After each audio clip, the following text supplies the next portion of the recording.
네, 안녕하십니까. 인사이트 30 시청자 여러분. 저는 재무적 남자 이종원 회계사입니다.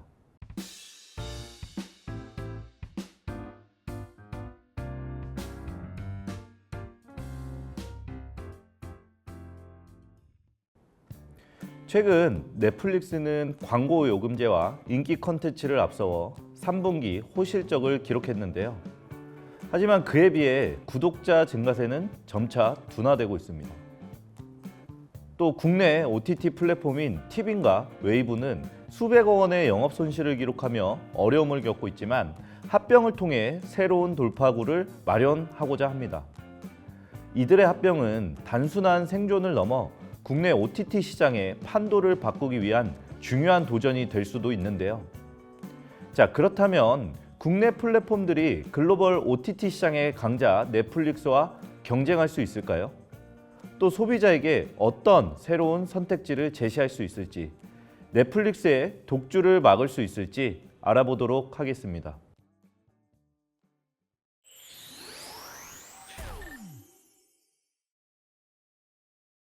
네, 2023년 OTT 주요 4개의 서비스사의 매출액을 비교해보면요. 단연 1등은 넷플릭스 코리아가 차지했습니다. 8,233억 원을 기록하였고요. 콘텐츠 웨이브, 티빙 등이 3,300억 원으로 2, 3위를 각각 기록하였고 신생업체인 왓챠는 430억 원의 매출을 기록하는데 그쳤습니다. 자, 먼저 넷플릭스 코리아의 실적인데요. 정확히는 넷플릭스 서비시스 코리아의 실적으로 보시면 되겠습니다. 2019년부터 2023년까지 매출이 지속적으로 증가하여 약 4.4배의 성장을 하였습니다. 최초 2019년도 코로나 이전의 매출액이 1,858억 원에 불과하였지만 2023년도에는 8,233억이라는 매출을 기록하기도 했습니다. 영업이익 추이는요. 2021년까지 영업이익이 증가하다가 2022년부터는 감소세를 보이고 있습니다. 그리고 또한 영업이익률을 보더라도 2021년 2.71%로 최고점을 찍은 후 하락하여 2023년에는 1.46%까지 감소하였습니다. 자, 매출은 계속해서 꾸준히 증가하였으나 영업이익률의 하락은 콘텐츠 제작과 라이선스 비용 증가와 마케팅 비용의 상승, 그리고 후발주자들인 티빙과 웨이브 등의 등장이 이러한 경쟁을 부추기고 비용을 증가시킨 게 영업이익이 줄어든 원인으로 볼 수 있습니다. 자, 다음으로 티빙인데요. 티빙 또한 2020년 최초로 시작했었던 매출 154억에서 2023년에는 매출이 3,264억까지 크게 증가하였습니다. 자, 근데 넷플릭스와 같은 영업이익은 기록하지 못하였고요. 영업손실 규모가 점점 확대되고 있습니다. 최초에는 61억 원의 영업손실을 기록했지만 2023년에는 1,419억의 영업손실을 기록하기도 하였는데요. 영업이익률은 굉장히 많이 줄고 있지만 손실폭도 줄고 있어서 향후 귀추가 주목됩니다. 자, 그 다음 웨이브를 서비스하고 있는 컨텐츠 웨이브인데요. 매출을 보시면 2019년 972억부터 시작해서 2023년에 3,339억 원으로 3.4배 정도 증가한 수치를 기록했습니다. 자, 영업이익은 2022년에는 굉장히 큰 영업손실인 1,188억 원의 영업손실을 기록했으나 2023년에는 손실 규모가 감소했습니다. 영업이익률은 22년 마이너스 43%에서 23년 마이너스 24%로 조금 개선된 수치를 보이고 있습니다. 네 번째로 왓챠인데요. 왓챠는 사실 이 나머지 3개 플랫폼 대비해서 매출은 많지 않은 편입니다. 매출 추이를 보시면 2021년까지는 매출이 계속해서 증가했지만 22년을 최고점으로 찍은 뒤로는 23년에는 오히려 매출이 감소되고 있습니다. 영업손실 또한 규모가 굉장히 많이 났었는데요. 최고 매출을 기록한 2022년 733억 원의 매출을 기록했지만 영업손실은 되려 마이너스 555억 원의 적자를 기록하기도 했습니다. 영업이익률은 22년 마이너스 75%에서 23년 마이너스 51%로 개선되고는 있습니다. 매출 상승에 직접적인 영향을 미쳤지만 이러한 오리지널 콘텐츠의 높은 제작 비용으로 인해서 영업이익률 개선에는 분명한 한계가 있음을 알 수 있습니다. 자, 넷플릭스는 글로벌 본사와 각 지역별 법인으로 구성된 지배구조를 가지고 있습니다. 한국에서는 넷플릭스 서비스 코리아와 넷플릭스 엔터테인먼트 코리아라는 두 개의 법인이 운영되고 있습니다. 넷플릭스 서비스 코리아는 주로 국내에서의 스트리밍 서비스 제공과 관련된 업무를 담당하며 넷플릭스 엔터테인먼트 코리아는 한국 콘텐츠의 발굴, 제작, 투자 등을 전담합니다. 오징어 게임과 같은 한국 오리지널 콘텐츠의 경우 엔터테인먼트 코리아가 제작을 주도하며 완성된 콘텐츠는 글로벌 본사를 통해 전 세계 넷플릭스 플랫폼에 배급됩니다. 넷플릭스 서비스 코리아가 직접 제작한 것이 아니라 한국의 제작사인 사이런 픽처스가 제작한 콘텐츠를 넷플릭스가 구매하여 전 세계에 배급한 사례입니다. 따라서 오징어 게임의 제작비와 수익 구조는 다음과 같이 요약될 수 있는데요. 총 제작비는 약 253억 원으로 알려져 있습니다만 제작사한테 돌아간 수익은 굉장히 적은 것으로 알려져 있습니다. 자, 왜냐하면 넷플릭스의 오징어 게임은 글로벌 스트리밍 권리를 확보하기 위해서 제작사에 일정 금액을 지급했고 이로 인해서 제작사는 제작비와 일정 부분의 수익을 얻는 데 그쳤습니다. 비단 오징어 게임이 이렇게 해서 1조 원의 경제적 이익을 얻었지만 실제 제작사는 많은 이익을 벌지 못한 것을 두고 설왕설래가 많은데요. 여러 가지 측면에서 봤을 때 제작사가 많은 돈을 벌지 못한 것은 어떤 부분에 있어서는 불합리하게 보일 수도 있지만 제작사가 마음 놓고 예산을 투입해서 자기네들이 하고 싶은 콘텐츠를 제작할 수 있는 환경을 넷플릭스가 제공해 줬다는 것에는 이견이 있을 수가 없을 것 같습니다. 따라서 이러한 넷플릭스가 제공한 환경들을 통해서 한국의 콘텐츠가 더 다양해진 측면도 긍정적인 요소로 봐야 되지 않을까라는 개인적인 생각을 해봅니다. 자, 먼저 티빙은요, 2010년 CJ ENM의 온라인 동영상 서비스로 출범하였는데요. 이후 2020년 10월에 CJ ENM은 티빙 사업본부를 분할하여 독립법인인 주식회사 티빙을 설립하였습니다. 주식회사 티빙의 최대 주주는 CJ ENM이 48%, 그리고 KT 스튜디오진이 13%, 젠 파트너스 앤 컴퍼니 13%, SNL 중앙 12.7%, 네이버가 10.7%의 지분을 보유하고 있습니다. 자, 웨이브의 주주 구성을 보면요, SK 스퀘어가 최대 주주로서 지분 40%를 보유하고 있고요. 그리고 지상파 3사인 KBS, MBC, SBS가 각각 20%의 지분을 가지고 있습니다. 자, 합병 후 시장 영향에 대해서는요, 두 회사는 월간 활성 사용자 수가 900만 명에 이르러 넷플릭스 1100만 명에 맞설 수 있는 사용자 규모를 확보하게 되는데요. 자, 그리고 웨이브의 북미 플랫폼인 코코아를 기반으로 북미 시장 공략을 강화할 수 있으며 동남아와 중동 등지로의 확장 가능성도 열리게 됩니다. 자, 이러한 근데 합병이 꼭 장점만 가지고 있는 것은 아닌데요. 합병이 가져올 잠재적 이슈 중에 가장 중요한 문제는 또 사용자 중복 문제가 있습니다. 티빙과 웨이브의 사용자층이 중복될 가능성이 높아 합병 후에도 양사의 실질적인 사용자 증가 효과가 제한적일 수도 있다는 기대가 나오고 있습니다. 추가적으로 합병 후 컨텐츠 투자가 증가됨으로 인해서 서비스 가격의 인상 가능성도 존재한다는 의견도 있습니다. 국내 OTT 시장에서의 경쟁 우위를 차지하기 위한 이 4개 OTT사의 지속적인 혁신, 그리고 국내 OTT 간에는 전략적 협력이 요구되는 대목입니다.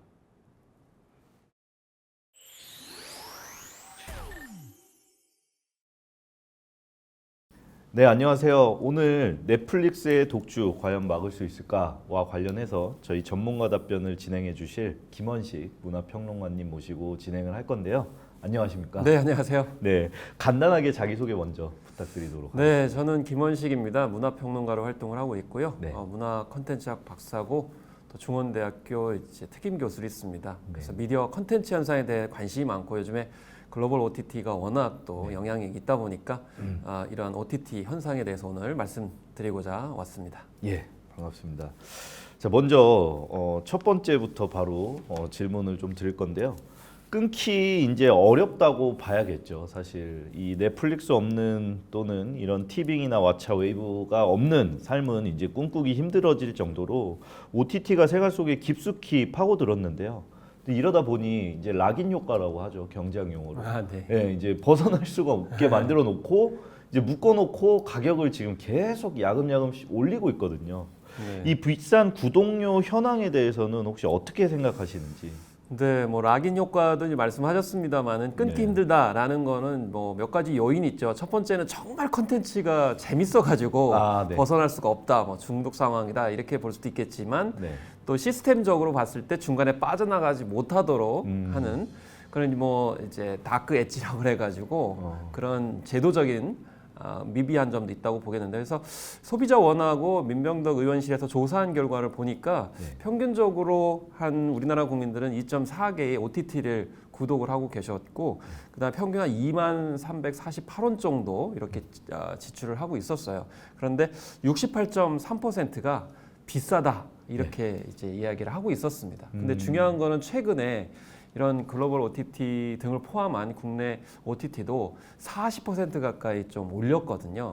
그런 상황에서 최근에 좀 콘텐츠가 재미가 없는 것 같은데, 그래서 좀 빠져나가려고 하는데 이 빠져나가는 것도 쉽지가 않다라는 겁니다. 그래서 이 예를 들면은 이제 그 중간에 나가고 싶은데 이제 온라인으로 신청을 할 거 아닙니까? 그러면 응답이 없다고 그래요. 그러니까 온라인으로 가입할 때는 굉장히 쉬운데 온라인으로 나가겠습니다 그러면 응답이 없는 그런 상황이어서 직접 방문을 하거나 아니면은 이제 전화를 해야 되는 그런 상황까지 이루고 있다고 합니다. 그래서 이 소비자원에 따르면 여기에 관련된 불만, 민원들이 굉장히 많다고 하고요.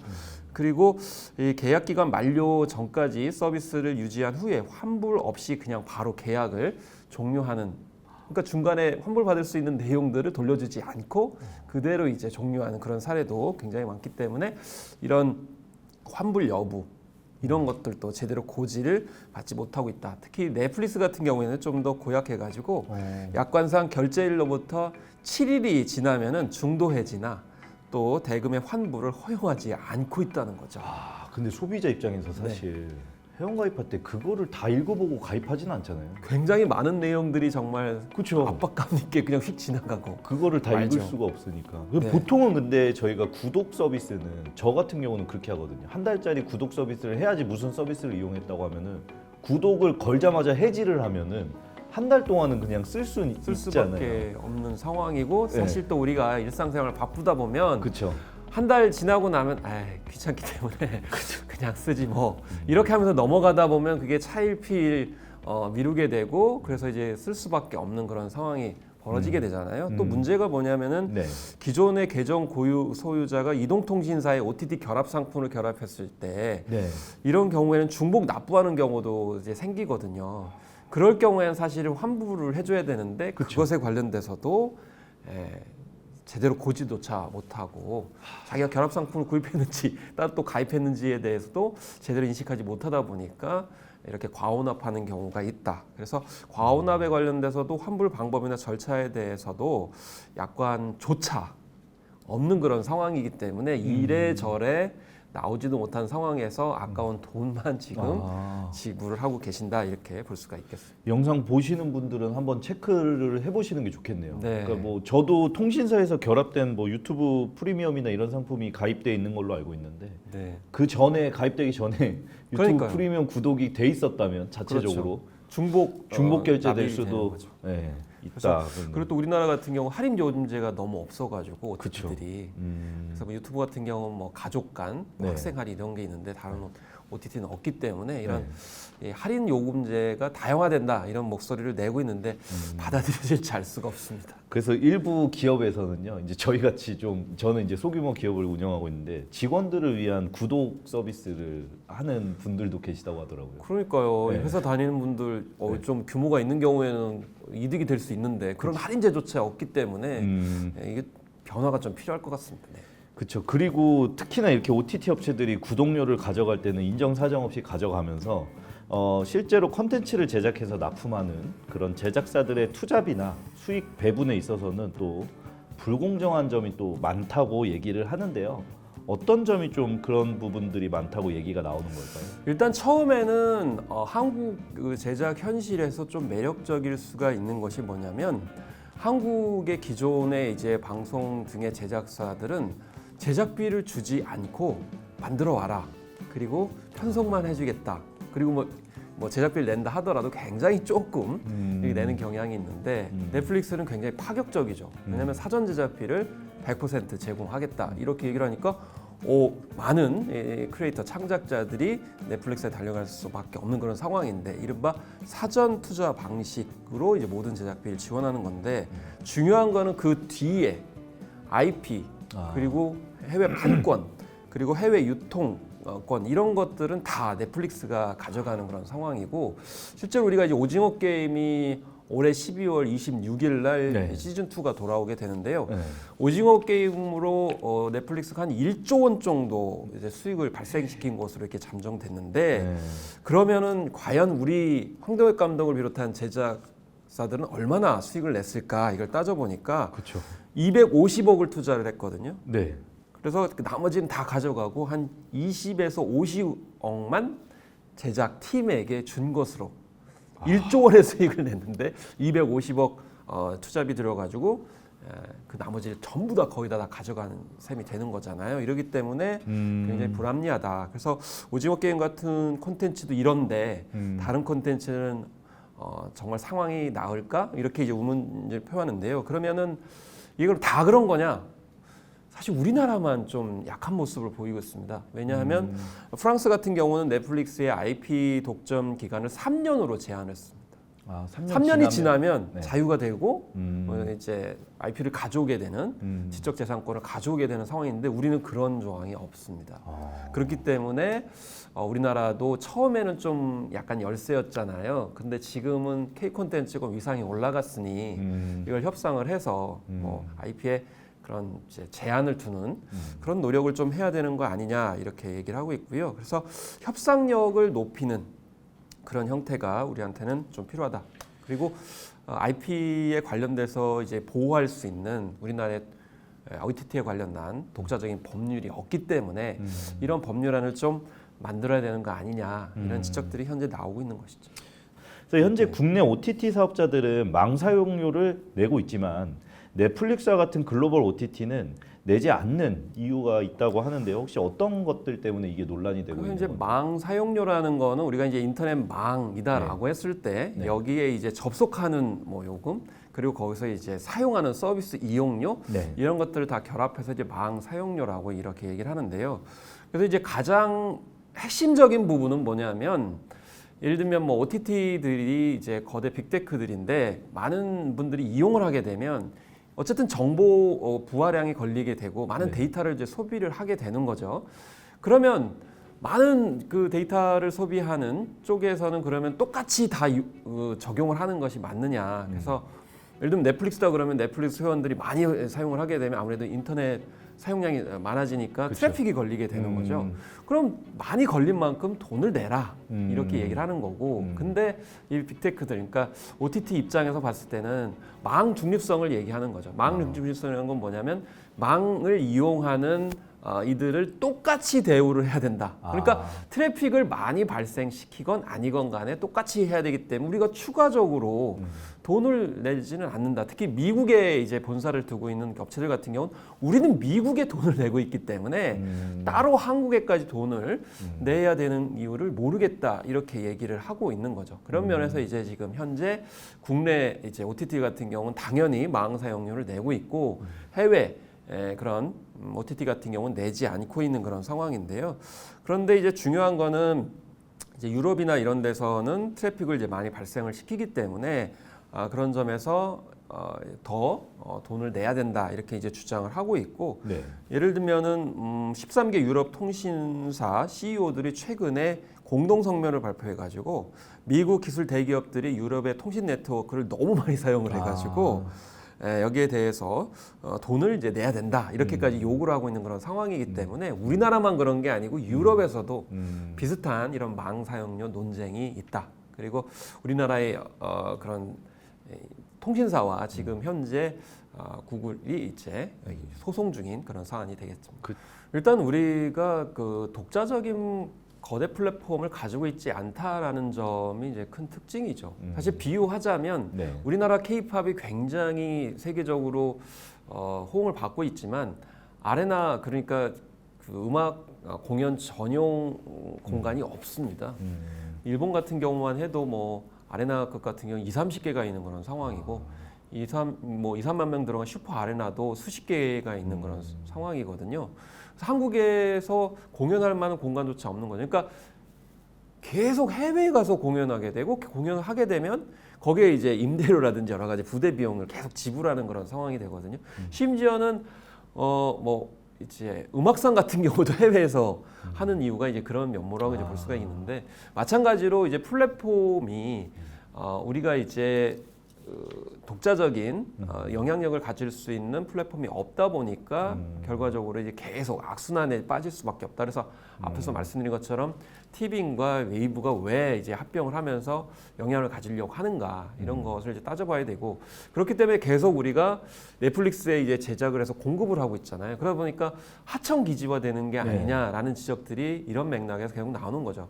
왜냐하면 플랫폼이라는 건 결국 수익이 많이 나오는 뭐 제작사 혹은 국가를 따라서 끊임없이 이동을 하는 거거든요. 나쁘게 표현하면 약간 약탈적인 어떤 측면이 있죠. 예를 들면 예전에 홍콩에서 인기가 있을 때 홍콩에서 많이 제작을 하고 또 일본에서 제작을 하다가 이제 가성비가 좋은 한국에서 제작을 언제 또 다시 다른 국가로 이동할 수 있는 그런 여지가 충분히 있기 때문에 결과적으로 우리 플랫폼을 어떻게든 구축을 하고 거기에서 독자적으로 운영하는 필요하고요. 그렇기 때문에 사실 K-POP 같은 경우에도 그 각 기획사들이 자기 플랫폼들을 만들어 가지고 메타버스 플랫폼을 결합하려는 노력들을 많이 했거든요. 그래서 우리나라도 이제 이런 플랫폼을 독자적으로 규모를 키우는 것이 어쨌든지 간에 매우 중요하다, 이렇게 생각을 합니다. 지금 넷플릭스 코리아만 유일하게 OTT 업체 중에 이익을 내고 있거든요. 네. 그래서 전부 다 지금 손실이 어마어마합니다. 네, 손실이 어마어마하죠. 네, 그런 상황에서 뭔가 이제 사전 제작비를 지급한다든지 그다음에 여러 가지 그런 컨텐츠 제작사를 위한 IP를 제공한다든지, 사실 이럴 수 있는 과연 그러면은 그런 버퍼나 그런 룸이 있냐라고 봤을 때는 쉽지는 않을 것 같아요. 보시다시피 지금 콘텐츠 웨이브도 티빙도 그렇고 마이너스 800억에 마이너스 1,400억, 심지어 시장에서 독주하고 있다는 넷플릭스조차 이 영업이익이 120억밖에 안 나오는 상황에서 거의 지금 치킨 게임처럼 서로 이 시장을 차지하기 위한 점유율 싸움만 벌이고 있는 상황에서 그런 거를 좀 하기에는 좀 환경상 어렵지 않을까라는 생각도 그렇습니다. 있거든요. 그래서 네. 저는 그렇게 생각합니다. 이게 뱁새가 황새를 따라가다가 저는 가랭이가 찢어진 상황이다, 이렇게 보는 거거든요. 네, 네. 그러니까 우리가 넷플릭스의 투자 규모를 따라갈 수 없고, 사실 물적인 투자 규모가 어느 정도의 콘텐츠의 수준을 정하는 게 사실입니다. 그러니까 제작비를 많이 들여서 시각적 효과나 스케일을 크게 하는 것, 이것이 사실 글로벌 OTT의 특징인데 그걸 국내 여건에서 그걸 따라갈 수 있느냐? 없다라는 거죠. 그거 따라가다가 지금 적자 폭이 전 더 커졌다, 이렇게 보는 건데, 물론 뭐 절대적인 건 아니지만, 근데 최근에 바람직한 건 뭐냐면, 예를 들면 우리가 그 무빙거 같이 550억 이상을 들여가지고 컨텐츠 제작했을 때 굉장히 어마어마한 투자비였거든요. 근데 한국 사람들은 굉장히 열광을 했어요. 근데 해외 외국인들은 별로 반응이 없었어요. 역설적인 현상이 벌어지는 거죠. 그러니까 외국인들이 별로 좋아하지 않을 콘텐츠인데 수백억을 들여가지고 제작을 해가지고 해외에 수출이 안 되는 그런 상황이 벌어졌거든요. 근데 최근에 좀 인상적인 거는 한국에서 주말 드라마나 일일 드라마 같은 그런 작품들이 해외에서도 좋은 평가를 받은 사례, 예를 들면 선제옥고 티어 이런 같은 작품 같은 경우, 이거는 해외 사람들도 별로 관심을 갖지 않을 것 같은 그런 한국인들이 좋아할 만한 요소가 많은 드라마였는데 의외로 세계 젊은이들이 굉장히 좋아했거든요. 그래서 이제는 그 멀티플렉스나 블록버스터의 그런 한계를 우리 토종 플랫폼들도 깨달아가는 과정이 아닌가. 그러니까 그 손익분기점이라는 관점들을 많이 얘기하잖아요. 투자 대비 수익 부분. 그래서 예를 들면 1,000만이 중요한 게 아니고 뭐 100만이면 100만, 150만이면 150만. 그래서 뭐 30에서 50억 원 좀 들여가지고 손익분기점을 넘기는 컨텐츠가 많아져야만이 가성비가 좋은 컨텐츠다라는 인식을 이제는 국내 토종 OTT도 생각해야 되지 않을까. 그래서 넷플릭스처럼 엄청나게 투자를 하면 성과가 반드시 나온다라고 하는 생각들을 깨는 게 좀 필요하지 않나, 이렇게 생각을 하게 됐습니다. 있습니다. 평론가님 오늘 나와주셔서 좋은 말씀 너무 감사합니다. 네. 감사합니다.